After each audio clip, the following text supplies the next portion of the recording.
Topics को पढ़ते हो, लगातार रिवीजन करते हो, तो आपको एक बहुत अच्छी गवर्नमेंट स्टाइपेंड सीट मिल जाएगी, इसकी गारंटी मैं आपको देता हूँ। हेलो डॉक्टर्स, कैसे हो आप लोग? मैं उम्मीद करता हूँ आप लोग की पढ़ाई काफ़ी अच्छी चल रही होगी। आज इस वीडियो में मैं आपके लिए लाया हूँ 72 ऐसे टॉपिक्स लेके आया हूँ जो आपके पीजी एंट्रेंस के लिए बहुत इंपॉर्टेंट होते हैं। आपका जो पीजी का जो 72 लगभग 80% मान लो 70 से 80% जो आपका मेन जो कंटेंट होता है ना, वो सारा मैंने इसमें क्या कहते हैं इंक्लूड कर रखा है। तो अगर आप इन टॉपिक्स को पढ़ते हो, लगातार रिवीजन करते हो, तो आपको एक बहुत अच्छी गवर्नमेंट स्टाइपेंड सीट मिल जाएगी, इसकी गारंटी मैं आपको देता हूँ। लेकिन एक चीज़ ध्यान रखना कि अपनी संहिता को इग्नोर मत करना, क्योंकि संहिता बहुत इंपॉर्टेंट है। क्योंकि अगर आप संहिता नहीं पढ़ रहे हैं और ये टॉपिक्स पढ़ते जाएंगे तो हो सकता है आपको क्या कहते हैं आपको कॉन्सेप्ट नहीं बन पाएंगे। तो आपको संहिता तो रेगुलर पढ़ते रहना है, साथ ही साथ अपनी ये कहते हैं अपनी एक तैयारी खुद से करनी है कि इन टॉपिक्स को मैं लगातार रिवीजन करते रहूँ। एक टॉपिक एम बना लो कि जो टॉपिक्स है उसको मैं 10 बार, मैं सारी जितने टॉपिक्स हैं इसको 10 बार 20 बार मैं कवर कर लूँगा।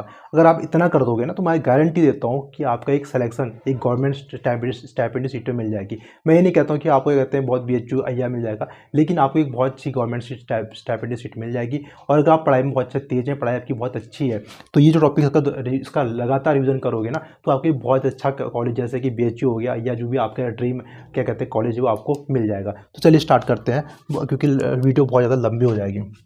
देखो पहला जो हमारा जो बहुत इंपॉर्टेंट है वो क्या है, जो सबसे ज़्यादा पूछा जाता है यावागू। ठीक है, 28 यावागू होती हैं, क्या कहते हैं काफ़ी पूछा जाता है 1 या 2 साल में, तो यावागू को कभी भी इग्नोर नहीं करना है। ठीक है, अब दूसरा क्या है वेग धारण लक्षण चिकित्सा। ठीक है, तो वेग धारण लक्षण चिकित्सा क्या कहते हैं काफ़ी पूछता है कि जो आपके जैसे मूत्र वेग धारण हो गया, ठीक है, पुलिस वेग धारण हो गया, तो इसके क्या क्या लक्षण होते हैं। ठीक है, वो और सुश्रुत का भी पूछ लेता है, कभी वाग्भट का भी पूछ लेता है कि वाग्भट ने क्या बोला, सुश्रुत ने क्या बोला। तो बहुत इंपॉर्टेंट है, कभी इग्नोर मत करना। ठीक है, वेग धारण लक्षण चिकित्सा बहुत इंपॉर्टेंट आता है। उसके बाद तीसरे में देखो मूलनी आता है और फलनी आता है। ठीक है, तो मूलनी कितने होते हैं और फलनी कितने होते हैं और इसके अंदर कंटेंट्स क्या क्या होते हैं, क्या क्या जो प्लांट्स होते हैं, वो बहुत इंपॉर्टेंट है, इसे याद रखना। ठीक है, आगे चलो 10वीं परीक्षा भाव। जो आपके 10वीं परीक्षा भाव होते हैं क्या कहते हैं बहुत इंपॉर्टेंट होता है, रोग निदान का है। ठीक है, तो कभी कभी ने पूछ लिया जाता है, तो उसको हमेशा ध्यान रखना। ठीक है, उसके बाद आता है 5वें में निघंटू आता है। ठीक है, अच्छा निघंटू क्या कहते हैं बहुत ज़्यादा पूछता नहीं है फिर भी, लेकिन निघंटू के जो सिनोनिम्स होते हैं ना, कुछ जैसे मान लो कैदेव निघंटू हो गया, भावप्रकाश निघंटू हो गया, तो जो मेन इंपॉर्टेंट निघंटू होते हैं वो काफ़ी अक्सर वो पूछते रहते हैं, तो उसका आपको हमेशा ध्यान रखना है। ठीक है, बहुत ज़्यादा नहीं पढ़ना, लेकिन इतना पता होना चाहिए कि जो निघंटू मेन निघंटू होते हैं उनके नाम क्या होते हैं, उनके सिनोनिम्स क्या होते हैं, वो याद रखना है। ठीक है, और उसने कितने द्रव्यों का वर्गीकरण किया है, कितने द्रव्यों को बताया है, वो आपको ध्यान रखना है। उसके बाद देखो 6 में देखो स्रोतस है। स्रोतस सारी बहुत इंपॉर्टेंट है, स्रोतस के मूल पूछ लेता है कि स्रोतस के मूल है, इसमें बहुत ज़्यादा कंफ्यूजन होता है और ये मान के चलो क्वेश्चन इसका आना ही आना है। ठीक है, तो इसे कभी भी क्या कहते हैं वो मत करना कि यार मैं इसको इग्नोर करूँ, इसको पढ़ना है और याद करना ही करना है। ठीक है, स्रोतस बहुत इंपॉर्टेंट है। उसका देखो मर्म, उसका देखो मर्म में पूछ लेता है कि यार कितने मर्म होते हैं। ठीक है, वर्गीकरण पूछ लेता है कि कौन कौन से मर्म होते हैं। ठीक है, आपके क्या कहते हैं हाथ में कौन से मर्म होते हैं, पैर में कौन से मर्म होते हैं, और उनकी एनाटॉमिकल पोजीशन कभी कभी पूछ सकता है, लेकिन इतना नहीं पूछता, लेकिन फिर भी आपको ध्यान रखना चाहिए कि मर्म कितने होते हैं। ठीक है, उसके बाद देखो संख्या सारी। संख्या सारी बहुत इंपॉर्टेंट है सुश्रुत का। देखो कुछ टाइम से ऐसा होता है कि ना कि पीजी के पेपर में मतलब इस टाइप की नंबरिंग वाली ज़्यादा न्यूमेरिकल ज़्यादा पूछते नहीं थे, लेकिन कभी कभी क्या होता है ना वो पूछ लेता है मर्म के बारे में, जैसे मर्म मैंने बताया था। ठीक है, और फिर जैसे संख्या सारी में बहुत सारी चीज़ें होती हैं, मसल्स कितनी होगी, आपकी हड्डियाँ कितनी, पेशियाँ कितनी होगी, ये सब पूछता है। तो ये फिर भी आपको ध्यान रखना है, आपको मतलब होना चाहिए, आपके दिमाग में होना चाहिए कि ये इतनी नंबरिंग आपको पता होनी चाहिए। ठीक है, फिर भी अपना बैकअप आपको रखना चाहिए। उसके बाद 90 में आ जाओ प्रक्षेप द्रव्य। प्रक्षेप द्रव्य में जैसे देखो आपने देखा होगा कि भैषज कल्पना का टॉपिक है। ठीक है, जैसे कि उसमें घृत कितना डालना है। ठीक है, चूर्ण हो गया, कल्क हो गया, इस टाइप का ना, इसमें घृत मधु कितना जाएगा, ठीक है, कल्क कितना जाएगा, तो ये सब चीज़ें आपको ध्यान रखनी चाहिए। ठीक है, आगे कभी वीडियो में आगे नेक्स्ट वीडियो में बताएंगे कि कैसे उसे हम सॉल्व करते हैं, क्योंकि उसमें बहुत सारे न्यूमेरिकल्स होते हैं। ठीक है, वो बहुत ज़्यादा कन्फ्यूजन भी होता है, तो ये फिर भी प्रक्षेप द्रव्य आपको याद रखना, और इससे सवाल आता है प्रक्षेप द्रव्य से। ठीक है, कभी कभी आ जाता है, तो इसे इग्नोर मत करना। उसका देखो वेदना अध्याय है, काश्यप का वेदना अध्याय बहुत इंपॉर्टेंट है, आपको आना ही चाहिए, क्योंकि एग्जामिनर अगर जब क्वेश्चन बनाता है ना, तो काश्यप से कुछ 2-4 चीज़ें मिलती हैं जो कि जिससे क्वेश्चन बनाता है, तो उसमें ये वेदना अध्याय भी होता है, तो वेदना अध्याय को भी इग्नोर मत करना। उसके बाद देखो आप क्या करना है, एक एक पेज ले लो, A4 साइज के पेज ले लो, और उसमें क्या कहते हैं सारी चीज़ें नोट करते जाओ के करके। ठीक है, ये तो बाद में स्क्रीनशॉट भी ले सकते हो, एक पेज में आप इन सारों को उतार लो, वो ज़्यादा बेटर रहेगा। अब देखो इसके बाद देखो है औसत मात्रा निर्धारण। ठीक है, औसत मात्रा निर्धारण में देखो क्या कहते हैं कि नवजात शिशु को कितना देना है, सीरप को कितना देना है, सीरनाथ को कितना देना है। ठीक है, ये सब आपको इसमें औसत मात्रा निर्धारण में आ जाता है, इसलिए इसका ध्यान रखना। इसके बाद 13 में अरिष्ट आता है। अरिष्ट में क्या है, देखो अरिष्ट में इतना ज़्यादा नहीं पूछता, लेकिन फिर भी आपको ध्यान रखना चाहिए, ठीक है। ये इंद्री का वह है, इंद्री चरक इंद्री का है, लेकिन फिर भी आपको ध्यान रखना चाहिए कि अरिष्ट में क्या क्या है, लेकिन बहुत ज़्यादा नहीं पूछता है फिर भी उसमें से। उसके बाद देखो मूत्र गुण आता है, ठीक है। मूत्र गुण में भी बहुत इंपॉर्टेंट है, क्या कहता है, कभी कभी पूछ लेता है किसी के, ठीक है। जो हमारी जानवर होते हैं उनके मूत्र के लक्षण हो गए, ठीक है, नारी हो इनके सबके, तो मूत्र गुण याद रखना, ठीक है, बहुत इंपॉर्टेंट है, भूलना मत इसको कभी कि मैं पढ़ूँ ना से। उसके बाद देखो महाकसाई भी बहुत इंपॉर्टेंट है, ठीक है। महाकसाई से भी काफ़ी मतलब मान के चलो बहुत इंपॉर्टेंट है, पूछना है उसने महाकसाई से, ठीक है। तो महाकसाई में हम सारे ड्रग्स को हमें याद नहीं करना होता है, ठीक है। कुछ कुछ इंपॉर्टेंट होते हैं उनको याद करना पड़ता है, और जो उसका कर्म है, महाकसाई क्या कर्म करता है उसको ध्यान रखना पड़ता है, ठीक है। तो महाकसाई बहुत इंपॉर्टेंट हो गया। उसका ऋतुचर्या तो आपको पता ही, ऋतुचर्या तो आपको पूछना है क्योंकि आयुर्वेद का फाउंडेशन है, ठीक है। ऋतुचर्या कैसे करनी है, तो ऋतुचर्या को कभी आपको कभी नहीं भूलना है। अब आ जाओ रोग मार्ग में, आ जाओ रोग मार्ग में, जैसे आभ्यंतर मार्ग वाले हो गए, ठीक है, मर्म संधि आश्रित हो गए, ठीक है, बाह्य मार्ग वाले उस टाइप का रोग मार्ग, उसको ध्यान रखना, ठीक है, कभी मत भूलना, बहुत इंपॉर्टेंट आता है कि कौन कौन से क्या कहते हैं जो बीमारियां होती हैं वो किस मार्ग की होती हैं, किस, ठीक है, मर्म आश्रित है या फिर कहते हैं बाह्य आश्रित है, तो उसको ध्यान रखना। इसके बाद देखो 18वां जो धातु क्षय वृद्धि लक्षण, धातु क्षय वृद्धि लक्षण बहुत इंपॉर्टेंट है, कभी पूछना है, ठीक है, इसलिए इग्नोर मत करना, सीधी याद ही कर लेना उसको हमेशा। धातु क्षय वृद्धि, ठीक है, कौन कौन धातु की क्षय होगी तो क्या लक्षण दिखेंगे, वृद्धि होगी तो क्या लक्षण दिखेंगे। उसके बाद आ जाओ प्रमेह पीड़िका लक्षण 19 पे, ठीक है। प्रमेह पीड़िका लक्षण या जो डायबिटिक जो हम बोलते हैं डायबिटिक अल्सर्स हो गए, ठीक है, इन सब प्रमेह पीड़िका में आते हैं, ठीक है। तो याद रखना से कार्बंकल हो गया, ठीक है, जैसे इस टाइप के, तो इनको ध्यान रखना, प्रमेह पीड़िका बहुत इंपॉर्टेंट है, काफ़ी पूछता है। उसके बाद आ जाओ 20 में आ जाओ अंतर्विद्युति लक्षण, चरक सूत्र के अंतर्विद्युति लक्षण ने बता रखे हैं, ठीक है, बहुत कन्फ्यूजन होता है लोगों को और उसको याद रखना, ठीक है, इसलिए अंतर्विद्युति को तो हमेशा याद रखना और इसको हमेशा मतलब दिमाग में अच्छे से डाल दो, डट लो उसको। पहले पे आ जाओ मध्य मूर्छा संन्यास और मध्य अवस्था में, ठीक है। ये क्या होते हैं कि सारी चीज़ें एक जैसे दिखने वाली होती हैं, तो इसमें बहुत कन्फ्यूजन होता है, तो ये एग्जाम के लिए बहुत अच्छा मान लो टॉपिक होता है जहाँ पर से बच्चों को क्या कहते हैं फेल करने का, तो इसलिए आपको ध्यान रखना चाहिए कि मध्य मूर्छा संन्यास इसको अच्छे से याद कर लेना, ये जो सारे कॉन्सेप्ट है ना दिमाग में अच्छे से डाल लेना, और मध्य अवस्था भी याद रखना है कि मध्य अवस्था की जो कौन कौन सी अवस्था फर्स्ट सेकंड थर्ड होती है उसमें क्या क्या बताया गया है, ठीक है, ये चीज़ आपको ध्यान रखना है। 22 में आ जाओ वाद मार्ग, 44 जो मार्ग बताया ना वाद मार्ग को याद है ना, चरक सूत्र 25 में, तो क्या कहते हैं पदार्थ का चैप्टर है, ठीक है, पदार्थ में, तो वाद मार्ग को ध्यान से याद रखना क्या क्या होते हैं, बहुत ज़्यादा तो नहीं पूछता लेकिन फिर भी आपको पता होना चाहिए कि यार वाद मार्ग में क्या क्या चीज़ें हैं उसके अंदर। उसके बाद आता है यंत्र और मूसा, ठीक है, तो हमारा जो ये हमारे जो यंत्र होते हैं और हमारी मूसाएँ होती हैं टेरस शास्त्र में बहुत इंपॉर्टेंट है, मूसा भी काफ़ी पूछता है, कभी ना कभी पूछता है, तो यंत्र आपको बताना चाहिए, मूसा आपको बताना चाहिए, ठीक है, शास्त्र का हो गया।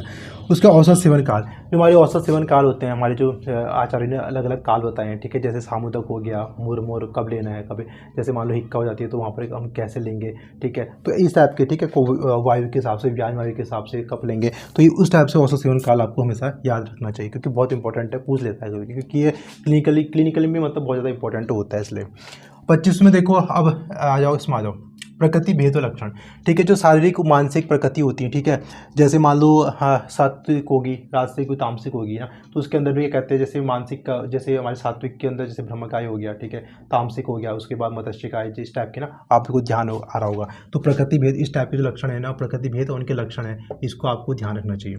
उसके बाद देखो शल्य चिकित्सा की योग, ठीक है, तो देखो हमारे योग तो बहुत ज़्यादा होते हैं, ठीक है, हर चैप्टर में बहुत ज़्यादा योग मिलते हैं, लेकिन सारे योग नहीं पढ़ने पड़ते हैं क्योंकि अब सारे योग पढ़ोगे ना तो आप कभी भी क्या कहते हैं सेलेक्ट नहीं हो पाओगे, तो आपको सेलेक्टिव तैयारी करनी पड़ती है पीजी में, तो आपको चेक कर सके जो इंपॉर्टेंट योग होते हैं ना, जो होता है कि आपको पता चल जाएंगे क्योंकि बहुत सारी कोचिंग वो चीज़ें जो योग होते हैं ना वही हमेशा याद कराए जाते हैं, वही ज़्यादा पूछता है, तो आपको सारे योग याद नहीं करने, खुद से याद नहीं करने पड़ते हैं, अगर मान लो आपके कोई नोट्स हैं वहाँ से पढ़ दो, तो जो इंपॉर्टेंट होते हैं ना आपको उन्हें योग को पढ़ना पड़ता है बस, लेकिन वो याद रखना पड़ता है कि कौन सा योग किसके अंदर दिया गया है। उसके बाद देखो काल और टीका में, ठीक है, काल टीका बहुत इंपॉर्टेंट है कि काल टीका में तो पूछता है मान के चलो, आपको इससे इग्नोर बिल्कुल भी नहीं करना है, ठीक है, काल शायद ना पूछे लेकिन टीका बहुत इंपॉर्टेंट है, फिर भी आपको ध्यान रखना है इस चीज़ का। अब इसका जो गृह रोग में आ जाओ, गृह रोग बहुत इंपॉर्टेंट है, खास अपने जो गृह रोग बताए हैं अब इसमें से पूछना है सवाल, आप इसे इग्नोर नहीं कर सकते, ठीक है। और मैंने बताया था कि जो जैसे जात रानी भी आ गया, ठीक है, तो जात रानी बहुत इंपॉर्टेंट है, तो अगर काश्यप से कोई अगर क्वेश्चन बनाता है तो उसको 2-4 चीज़ें मिलती हैं, तो इसलिए वो बनाना है उसको, ठीक है, तो ग्रह हो गया, जात रानी हो गया, बहुत इंपॉर्टेंट है। अब आ जाओ तीसरे पे अजीर्ण, भेद और चिकित्सा। ठीक है, अजीर्ण बहुत इंपॉर्टेंट है। ठीक है, क्योंकि ये मान के चलो ऐसी बीमारियाँ हैं ना जो आजकल बहुत कॉमन है। ठीक है, इंडाइजेशन हो गया, ठीक है, गैस होना, ये ब्लॉटिंग होना, ये सब बहुत कॉमन बीमारियाँ हैं। तो क्या पूरा वर्ल्ड है ना हमारी ओर देख रहा है। ठीक है, आयुर्वेद की ओर देख रहा है कि आयुर्वेद में ऐसी क्या चीज़ें हैं कि जिससे हम क्या कहते हैं अपनी जो प्रॉब्लम्स है ना उसको हम ठीक कर सकते हैं। तो अजीर्ण वही है, अजीर्ण की भेद होगा, चिकित्सा होगा, आपको ध्यान रखना चाहिए। इससे बहुत ज़्यादा पूछता है। ठीक है, क्योंकि आजकल जो एग्जामिनर है ना इस तरीके से पूछ रहा है कि बच्चे को क्या कहते हैं जो मॉडर्न जो आजकल बीमारियां हो रही क्या उसका पता है कि क्या हमारे आयुर्वेद में से कोरिलेट किया है, कैसे किया है, कैसे उसकी हम ट्रीटमेंट करेंगे, तो उसका आपको ध्यान रखना है। उसका जो अग्रय में आ जाओ, षड अग्रय आ जाओ।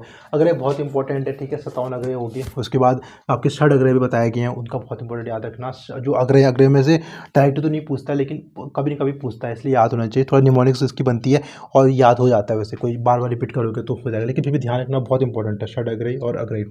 उसके बाद आ जाओ विष वेग लक्षण चिकित्सा में 32 में विष वेग लक्षण चिकित्सा। ठीक है, विष के वेग जो होते हैं, ठीक है, फर्स्ट में वो कौन सा आएगा, सेकंड में क्या होगा, उसके बाद उसके लक्षण और चिकित्सा बहुत इंपॉर्टेंट। ठीक है, कि काफ़ी अक्सर पूछते रहता है, आपको इसे इग्नोर नहीं करना है। ठीक है, विष वेग लक्षण हो गया तो पढ़ना है। इसके बाद 33वां जो मात्रज पित्तज भाव।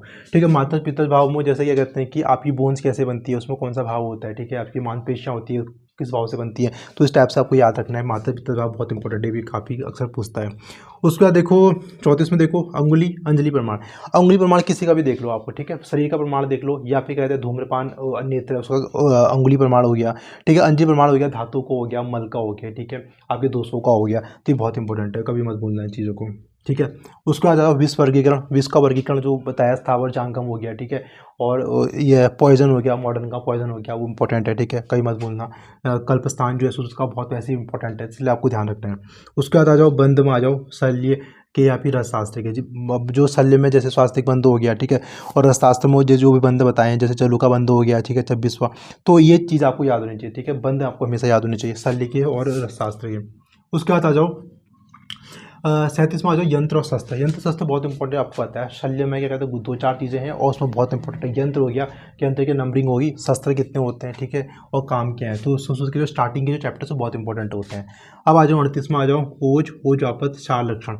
ओज बहुत इंपॉर्टेंट है, पर हो जाएगा। ओज का भी बहुत सारी क्या कहते हैं वो है, मतलब इसमें क्या कहते हैं बहुत कन्फ्यूजन होता है लोगों को कि ओज में पर ओज किसने बताया। ठीक है, और इसके बाद जैसे शरीर में पूरा ओज किसने बोला है कि शरीर में पूरा ओज रहता है, तो ऐसे क्वेश्चन काफ़ी पूछता है। उसके बाद ओज व्यापद हो गया। ठीक है, ओज के जो आपद होते हैं जैसे ओज विसर्जन हो गया। ठीक है, ओज का क्षय हो गया, उसके क्या लक्षण होते हैं वो काफ़ी पूछता है। उसके बाद सार लक्षण हो गया, मेद सार हो गया, अस्थि सार, इस टाइप के प्रश्न काफ़ी पूछता है, बहुत इंपॉर्टेंट है। ठीक है, कभी इग्नोर मत करना इस चीज़ को। अब आ जाओ 29 में 39 में आ जाओ एक देशीय शोध। ठीक है, 13 सूत्र 18, 13 सूत्र 12 बहुत इंपॉर्टेंट है। एक देशीय शोध जो आपको बताया गया है उनको हमेशा याद करना, कभी मत भूलना चीज़। ठीक है, तो ये हो गया। उसका 40 में देखो संभाषा परिषद बहुत इंपॉर्टेंट है। जो संभाषा परिषद में जो क्या कहते हैं हमारे आचार्य थे, उन्होंने बताया था कि सबसे पहले किसकी उत्पत्ति होती है, सर की उत्पत्ति होती है, किसने बोला कि नाभि की उत्पत्ति होती है। तो उस टाइप से संभाषा परिषद आपको हमेशा याद रहनी चाहिए कि आचार्य ने किस चीज़ का बोला कि पहले की उत्पत्ति किसकी होती है शरीर में, तो ये आपको ध्यान रखना है। 40वां आ जाओ व्रण उपक्रम सद्य व्रण उपक्रम सुश्रुत के। ठीक है, तो व्रण उपक्रम जो हमारे होते हैं उसको याद रखना है। सद्य व्रण के जो उपक्रम होते हैं वो भी याद करना है, काफ़ी पूछता है। हर चीज़ नहीं पूछता लेकिन आपको ध्यान होना चाहिए कि क्या उसके अंदर क्या क्या जो बताया गया है उपक्रम है, उसमें क्या क्या जो किसी उपक्रम की जो मेन क्या कहते हैं वो बताया गया है, उसका ट्रीटमेंट क्या है करके आपको ध्यान होना चाहिए। ठीक है, सब याद ना करो लेकिन पता होना चाहिए कि अच्छा इसमें ये होता है, इसमें ये होता है। पहला और लास्ट बहुत इंपॉर्टेंट होता है, किसी भी उपक्रम का जो पहला है वो लास्ट बहुत इंपॉर्टेंट होता है। ठीक है, उसको कभी मत भूलना। अब आ जाओ 42 में मुख रोग। मुख रोग तो वैसे भी इंपॉर्टेंट ही है। ठीक है, और जब आप पढ़ोगे तो मुख रोग तो पढ़ना है आपको। ठीक है, भूलना नहीं है इस चीज़ को। इसके बाद आ जाओ आवरण। आवरण बहुत इंपॉर्टेंट है, डायरेक्ट तो नहीं पूछता लेकिन कभी ना कभी पूछ लेता है। ठीक है, बहुत ज़्यादा तो नहीं पूछता लेकिन आवरण आपको मतलब याद होने चाहिए, क्योंकि अगर आप पीजी की तैयारी कर रहे हो आपको आवरण याद होने चाहिए। उसके आ जाओ 44 में आ जाओ शुक्र आर्तव के शुद्ध अशुद्ध लक्षण दोष चिकित्सा। ठीक है, शुक्र आर्तव बहुत इंपॉर्टेंट है, कभी मत इग्नोर मत करना। शुद्ध आर्तव हो गया, अशुद्ध शुक्र के लक्षण क्या होते हैं, तो इसको ध्यान रखना कि बहुत इंपॉर्टेंट है। उसके बाद आ जाओ तंत्र युक्ति में आ जाओ अर्थाश्रय ताच्छल्य सब कहते हैं पदार्थ का है, ये बहुत इंपॉर्टेंट तो नहीं है लेकिन तंत्र युक्ति बहुत इंपॉर्टेंट हो गया। अर्थाश्रय ताच्छल्य पूछ लेता है, फिर भी देखो जब टफ पेपर बनाएगा ना तो ये सब चीज़ें पूछ लेता है, क्योंकि ये चीज़ें जब टफ पेपर बनता है ना तभी चीज़ें आती ज़्यादातर। तो याद रख लेना अर्थाश्रय ताच्छल्य तंत्र युक्ति, इग्नोर मत करना, आप पढ़ लेना, समझ लेना, दिमाग में घुसा लेना कि अच्छा यार इसके अंदर ये चीज़ें, इसके अंदर ये चीज़ें करके ना। तो लेकिन यह ऐसे ही होगा ना कि मान लो एग्जाम में कभी आएगा तो आप गलत नहीं करोगे, आपको एटलीस्ट आपको पता होना चाहिए। ठीक है, तो इग्नोर इग्नोर मत करना इसको, क्योंकि मैंने देखा है कि जब टफ पेपर आता है ना तो ये चीज़ें पूछता है। 46 में देखो कृमि प्रकरण, कृमि प्रकरण बहुत इंपॉर्टेंट है, कभी मत इग्नोर मत करना। अगर कृमि से बहुत सवाल आते हैं इसमें, प्रीसर्च कृमि क्या, उसके लक्षण क्या होते हैं, क्या क्या नाम उनके, ठीक है, कितने नंबरिंग है, तो ये आप इसे ध्यान रखना, कृमि प्रकरण। उसके बाद आ जाओ 47 में देखो संस्कार नवजात शिशु परिचर्या, ठीक है, संस्कार बच्चे पैदा होता है तो उसको क्या कहना, संस्कार किए जाते हैं, ठीक है, सभी अलग अलग बताए हैं आचार्य ने। नवजात शिशु परिचर्या बहुत इंपॉर्टेंट है, पहले क्या करेंगे, प्राणप्रतिगमन हो गया, ठीक है, ये सब चीज़ें, मंत्र चिकित्सा, ये सारी चीज़ें आपको ध्यान रखनी चाहिए, ठीक है। 47 टॉपिक्स देखे थे, अब क्या कहते हैं नेक्स्ट 48 से स्टार्ट कर रहे हैं। देखो इसमें क्या है, 48 में है शूद्र कुष्ठ महाकुष्ठ लक्षण, बहुत इंपॉर्टेंट है, शूद्र कुष्ठ हो गया, महाकुष्ठ हो गया, कभी कभी जरूर पूछता है, तो उसको कभी इग्नोर मत करना, शूद्र कुष्ठ महाकुष्ठ, ठीक है। उसके बाद देखो 49 पे देखो धातुगत ज्वर लक्षण, बहुत ज़्यादा इंपॉर्टेंट है, ठीक है। चरक के धातु चरक चिकित्सा 3 है ना चैप्टर, बहुत इंपॉर्टेंट है कभी, ठीक है, ज्वर को कभी मत भूलना, ठीक है, ज्वर चिकित्सा जो है बहुत इंपॉर्टेंट है। उसका बाद शुद्ध रोग, शुद्ध रोग में भी ये कहते हैं बहुत इंपॉर्टेंट है, कभी कभी पूछ ही लेता है, मतलब बहुत ज़्यादा नहीं पूछता, लेकिन कभी न कभी मान के चलो कभी 1 2 या 3 साल में कभी कोई छोटा मोटा पूछ लेता है आपसे, तो याद रखना उसके अंदर दोष कितने होते हैं, मान लो जो शुद्ध रोग होता है उसके अंदर दोष क्या होते हैं, वो बहुत इंपॉर्टेंट पूछता है आपसे, ठीक है, तो ध्यान रखना इसका। इसके बाद देखो स्नेह मात्रा, ठीक है, चरक सूत्र वाल्वर्ड के आपने स्नेह मात्रा देखी होगी ना, कि उसका पाचन उसका कब होता है और कब यूज की जाती है, किन किन बीमारियों में यूज की जाती है, तो स्नेह मात्रा को बहुत याद इंपॉर्टेंट है, चरक सूत्र वाल्वर्ड तीनों की बहुत इंपॉर्टेंट याद रखना, ठीक है, बहुत ज़्यादा इंपॉर्टेंट है। उसका देखो त्वचा कला लक्षण, ठीक है, त्वचा कितनी होती है, ठीक है, उनका प्रमाण कितना है, ठीक है, और कला कितनी होती है, ठीक है, कौन सी कला कहाँ पे होती है, इस टाइप से जरूर पूछता है, तो उसका ध्यान रखना। उसका जो 53 पे आ जाओ, व्यय वर्गीकरण, वर्गीकरण में से देखो बहुत ज़्यादा नहीं पूछता है, लेकिन फिर भी कभी कभी मतलब पूछ लेता है, चाहे एमओ के एग्जाम हो कहीं कहीं जरूर पूछ लेता है, तो फिर भी ध्यान रखना इसका, ठीक है, व्यय वर्गीकरण में। आ जाओ यूनि व्यापार, यूनि व्यापार बहुत इंपॉर्टेंट है, इसमें मैं कुछ कहूँगा नहीं आपसे, इसको आपको याद पढ़ना ही पढ़ना है, ठीक है। उसका 55 पे आ जाओ प्रथम अंक उत्पत्ति, प्रथम उत्पत्ति से हमें पहले बताया था आपको, क्या कहते हैं संभाषा परिषद में कहीं पर, जहाँ पर वर्णन क्या है कि प्रथम अंक किसके, जब इंसान पैदा होता है तो उसका पहला अंक कौन सा होता है, किसने कुछ बताया, किसने कुछ बताया आचार्य ने, तो वो आपको ध्यान रखना है, ठीक है। उसका देखो 56 में शिरावेद रक्त मोक्षण, बहुत इंपॉर्टेंट है, शिरावेद और रक्त मोक्षण, जो कि मान चलो कि आयुर्वेद में बहुत ज़्यादा क्या कहते हैं इस पर रिसर्च हो रही है ना, तो शिरावेद हो गया, रक्त मोक्षण, इसको आपको अच्छे से पढ़ना है, ठीक है। आ जाओ 57 पे आ जाओ निद्रा भेद और स्वप्न भेद, ठीक है, निद्रा भेद, और मैंने अभी इसकी वीडियो बनाई थी निद्रा भेद की, ठीक है, वो टिक से बताई थी, अगर आपको देखनी है तो वीडियो में आप जाकर देख सकते हो मेरी उसमें, ठीक है। और इसका देखो स्वप्न भेद देखो, वो भी बहुत इंपॉर्टेंट है, ठीक है, ध्यान रखना उसका। उसके बाद देखो 58 में बस्ती नेत्र प्रमाण, बहुत इंपॉर्टेंट है, बस्ती नेत्र प्रमाण कितना होता है आपको ध्यान रखना चाहिए, ठीक है।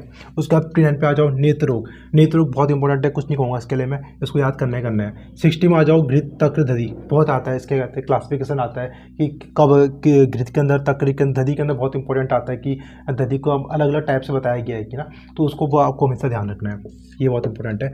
पुंसवन कर्म हो गया, मासानुस्मासिक कर्म हो गया, बहुत इंपॉर्टेंट है, कभी बहुत ज़्यादा पूछता है, ठीक है, इसलिए ध्यान रखना। उसका देखो 62 में देखो रसों के गुण कर्म चरक सुसूत के, ठीक है, रस मधुर रस हो गया, ठीक है, आपका जो कटु रस हो गया, जैसे अम्ल रस हो गया, लवण रस हो गया, इसके कर्म क्या क्या होते हैं, क्या क्या उसके लक्षण दिखाई देते हैं, वो आपको याद रखना है, ठीक है, बहुत इंपॉर्टेंट है। उसका देखो तर्पण पुटपाक शेक आच्युतन अंजन, ठीक है, सालक के क्या सारा, लेकिन बहुत इंपॉर्टेंट है, बहुत ज़्यादा पूछता है, तर्पण हो गया, पुटपाक हो गया, शेक हो गया, आच्युतन हो गया, और ये अंजन हो गया, बहुत ज़्यादा पूछता है आपके लिए, ठीक है। उसके बाद आ जाओ 64 में आ जाओ उपसई और निदानार्थ का रोग, बहुत ज़्यादा इंपॉर्टेंट है, ठीक है, उपसय हो गया, निदानार्थ का रोग है, बहुत ज़्यादा पूछता है, ये ध्यान रखना इस चीज़ का, ठीक है। उसका देखो जलौका बहुत इंपॉर्टेंट है, मैंने बताया था कि आयुर्वेद में देखो जलौका का बहुत अच्छा क्या कहते हैं रिजल्ट देखा जाता है, तो इसलिए जलौका को आपको हमेशा ध्यान रखना है। जलौका पता होना चाहिए आपको कौन कौन सी सविस होती है, निर्विस होती है, क्या क्या होती है, ठीक है, उनके लक्षण क्या क्या होते हैं, कैसे उनको आइडेंटिफाई करते हैं। उसका 66 में आ जाओ आसव योनि विष योनि, ठीक है, आसव योनि याद रखनी है आपको, और विष योनि बहुत इंपॉर्टेंट है, ठीक है। 67 में आ जाओ, देखो आपका भग्न लक्षण, भग्न के लक्षण क्या क्या होते हैं इंपॉर्टेंट है, ठीक है, कौन कौन से भग्न होते हैं, कांड भग्न होगी, ठीक है, तो ये काफ़ी पूछता है, ठीक है, इस टाइप की आपको ध्यान रखना चाहिए इसका, ठीक है, चिकित्सा भी बहुत इंपॉर्टेंट है भग्नि की। उसका देखो 68 में आ जाओ ऋतु अनुसार औसत संग्रहण चरक सुश्रुत राज निकट, तो सबने अलग अलग बताया है, ठीक है, कि ग्रीष्म में हम कैसे किस चीज़ को करेंगे, तो कंद हो गया उसे कब स्टोर करना है, तो ऐसा करके उन्होंने बताया, तो बहुत इंपॉर्टेंट है, याद करें अच्छे से इसको, ठीक है। 68 वाला। 69 में देखो शूद्र कुष्ठ महाकुष्ठ लक्षण, बहुत इंपॉर्टेंट है, मैंने पहले बताया था, शूद्र रोग भी हो गया, शूद्र कुष्ठ भी हो गया, महाकुष्ठ बहुत इंपॉर्टेंट है, कभी ना कभी पूछता है, ठीक है, दोष पूछता है उनके, बहुत ज़्यादा इंपॉर्टेंट है। उसके बाद आ जाओ 70 में आ जाओ निरु उत्तर बस्ती मात्रा प्रमाण, निरु बस्ती होगी, उत्तर बस्ती होगी, ये ठीक है पंचकर्मा का है, लेकिन बहुत इंपॉर्टेंट है, बहुत ज़्यादा पूछता है इसको। कभी भी कहते हैं गलती मत करना, पंचकर्मा से बहुत ज़्यादा क्वेश्चन पूछता है, बहुत ज़्यादा। तो इसलिए क्या कहते हैं, कभी भी गलती मत करना। वहाँ पर गलती होने के चांसेस बहुत ज़्यादा होते हैं, क्योंकि यहाँ पर को क्या होता है, पंचकर्मा क्या होता है कि इसमें न्यूमेरिकल्स बहुत ज़्यादा आते हैं। तो क्या कहते हैं, बहुत बच्चे क्या कहते हैं अवॉइड करते हैं, ठीक है। जैसे मैं भी बहुत अवॉइड करता था पंचकर्मा को, लेकिन उससे क्वेश्चन बहुत जरूर आते हैं, ठीक है, इसे याद रखना। उसका देखो इकहत्तर में देखो सुश्रुत के गण, जो 33 गण बताए हैं उसमें बहुत इंपॉर्टेंट है, कुछ कुछ गण ऐसे बहुत इंपॉर्टेंट होते हैं, तो उन गणों को हमेशा याद रखना कि उस गण के अंदर कौन कौन सी कहते हैं हमारे प्लांट्स होते हैं। उसका 72 देखो लास्ट है हमारा अंगुत्पत्ति, ठीक है। अंगुत्पत्ति में जैसे मान लो कि यार जो फुफ्फुस होता है उसका क्या किससे बनता है, ठीक है। उसके बाद कहते हैं वृक्क हो गया, वृषण हो गया, उसकी उत्पत्ति किससे होती है, ऐसे करके ना उसमें कौन कौन सी हमारी क्या कहते हैं धातु होती है, तो ऐसे करके अंगुत्पत्ति के बारे में पूछता है, ठीक है। तो ये थे हमारे जो 72 ऐसे टॉपिक्स हैं ना, जो आपके लिए AIPGT हो गया, CRV हो गया, MO की तैयारी भी कर रहे हैं तो बहुत इंपॉर्टेंट है। अगर आप इन्हें करते हैं तो आपको एक बहुत अच्छी सीट मिल जाएगी। और अभी देखो वीडियो बहुत ज़्यादा लंबी हो जाएगी, और फिर हम नेक्स्ट वीडियो में बताएंगे क्या कहते हैं, और ऐसे कोई ट्रिक्स होंगी जो निमोनिक्स होगी मैं आपको शेयर जरूर करूँगा। तो मिलते हैं ऐसे नेक्स्ट वीडियो में, तब तक के गुड बाय।